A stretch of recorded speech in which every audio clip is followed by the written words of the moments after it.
Hi friends, welcome back to my channel, and I'm here to help you to get back to happiness and harmony in your relationship. And today I would like to talk about what makes a woman happy in the marriage or relationship. So it's going to be somewhat a little bit of philosophical conversation, but I would like for you to be with me. And first I would like to ask you, what do you think love is? For many people, love is a different thing. But to me, love consists of three technical and very important aspects that every relationship or every marriage should have.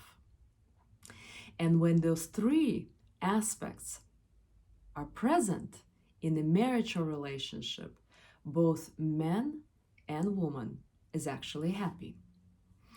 So the first one, very important, is passion. Passion is important for both you men and women, because when this desire and passion is there, that's what keeps you sexually close and intimate.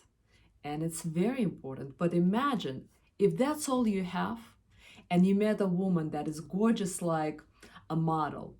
You'd been dating her, you wanted to get her in bed, you finally achieved that, and you feel like, oh, I'm so excited, I got this gorgeous woman in bed. But after 6, 8 months, maximum 2 years, that desire is gone. And then what are you gonna do if you have nothing to talk about? Which we're shifting to the second aspect of the relationship that is very critical and important, this closeness. Closeness, that you have something in common, that you can talk about things. And this closeness is like friendship. And without that friendship and that closeness, relationship or marriage will not sustain. And so, what happens to you guys when you meet a woman? You saw a gorgeous woman, you have desire for her, and all you're focusing is on that, how to conquer her, how to get her in bed. And when you do, you feel like, yes, I am this awesome, amazing guy, because out of 6 billion or 7 billion people in the planet, you got her.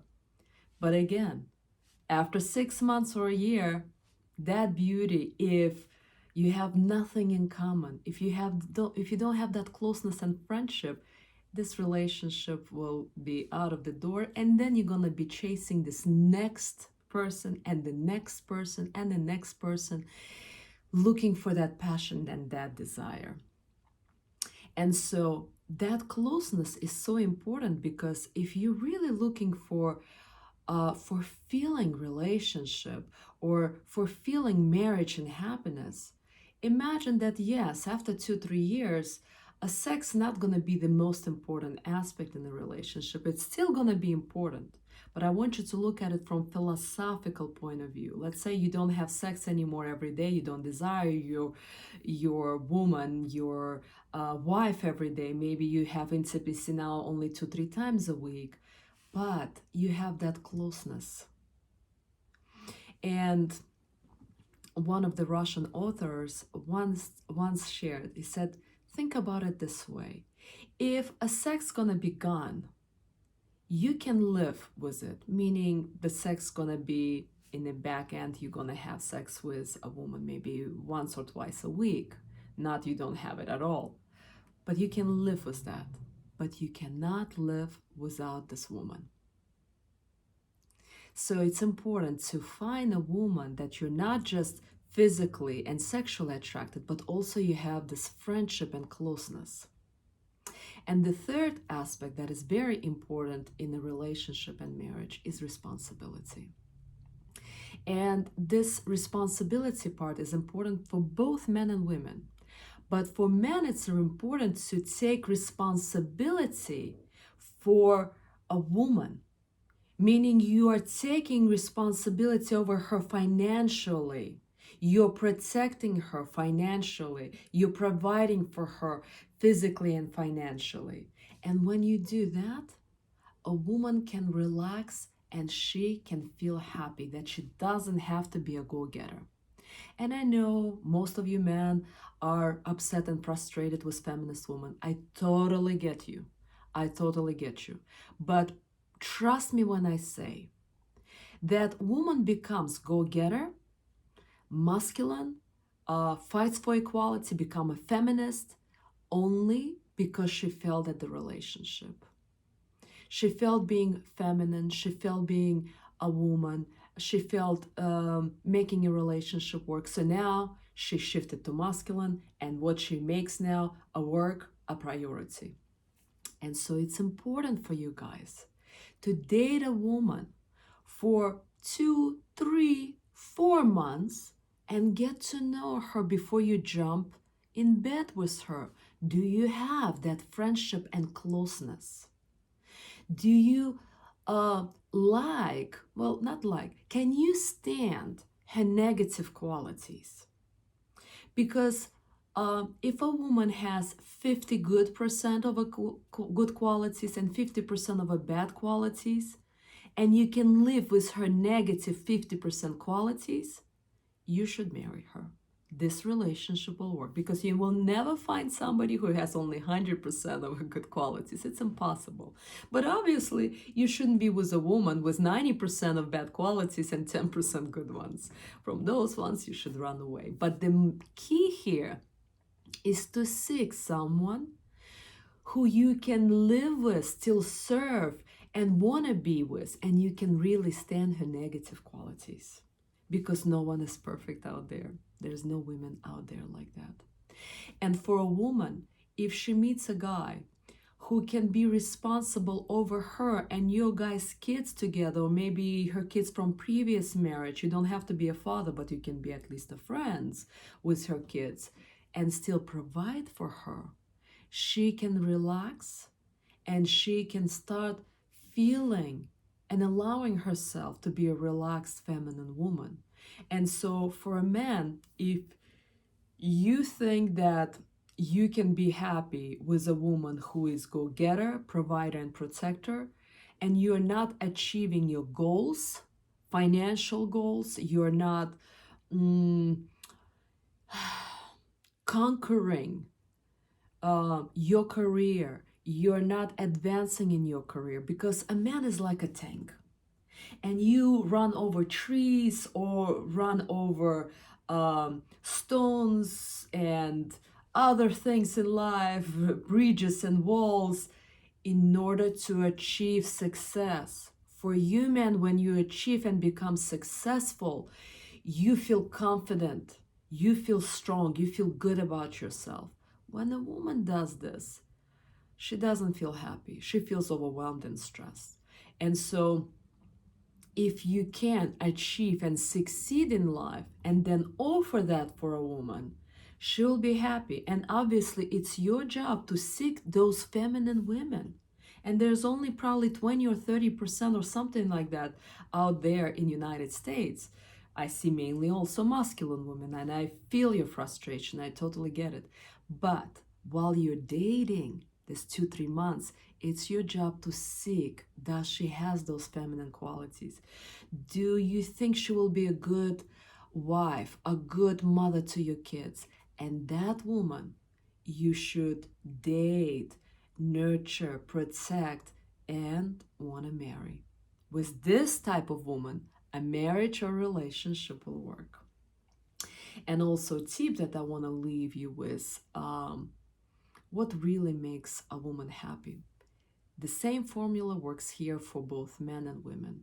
You men want to be appreciated. When you pay bills, when you come on time home and bring groceries so she can cook, when you take care of kids by playing with them and having fun with them, right? And when she appreciates you, you feel wonderful. The same thing goes for women. Women cook, women clean, for those who cook and clean, obviously.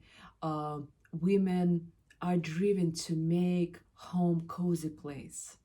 And sometimes men don't notice those things, that a woman washed the dishes already 3 times a day, that she already cooked second time a day or maybe on the weekends. and the home is organized and clean. And it's important not to just notice that, but actually verbalize it, because women love with ears and you guys love with eyes. So the more you can acknowledge and appreciate her and saying, honey, thank you so much for cleaning the dishes and cooking delicious meal. It means so much to me. I appreciate coming home and having a dinner served. The more you can verbalize it and more you can say, I love you. I am so grateful that you're so gentle and so kind. Because what really makes woman a woman is not her success and not what she achieves in life, but her feminine qualities. That she's kind, that she's loyal, that she's gentle, that she's feminine, that she is caring. And the more you can acknowledge her for those qualities, the more she'll feel appreciated and the more she will be vulnerable to share more of those feminine qualities. So if you can appreciate her, not for the achievements, but for her qualities, the more she will be happy. Tell her more how much you value her. Tell her more how much you love her. And at the core, that's what woman really waits from you. And again, I want to finish this video reminding you of those 3 important aspects in a relationship. Desire, passion, right? Very important to have the passion in a relationship, but also important to have the closeness, the friendship. And the third is responsibility. Men, if you can take responsibility over a woman, and if you can be her friend by talking to her, by listening to her, by having this friendship bond, the more she will actually be, the more she'll have desire to be intimately, sexually close to you. Because the moment you listen to her and you ask her, how was your day? How can I help you? What's been happening throughout the day with you? If she shares her life, her day with you, she feels that close connection. And when she feels that close connection to you, she wants to make love to you. And that works always. If you, by the way, avoid being close with her, intimately close through this friendship type that I'm discussing, the more she will be avoiding sexual intimacy with you. And sooner or later, she's going to start seeking a person who will listen to her. And women, when girlfriends do talk to each other, sometimes they just exchange the good and bad information. And so only men sometimes can provide that attentive closeness and the friendship that she's seeking. And so if you can, listen to your woman, ask her the right questions. How was your day? What's bothering you? What else happened? What other stresses you experienced throughout the day? The key here is not so much to even talking to her, but to listening to her, and how you can listen to her by asking those right questions. So I hope with that this video been helpful. I wish you all harmony and happiness in your relationship. Until next time.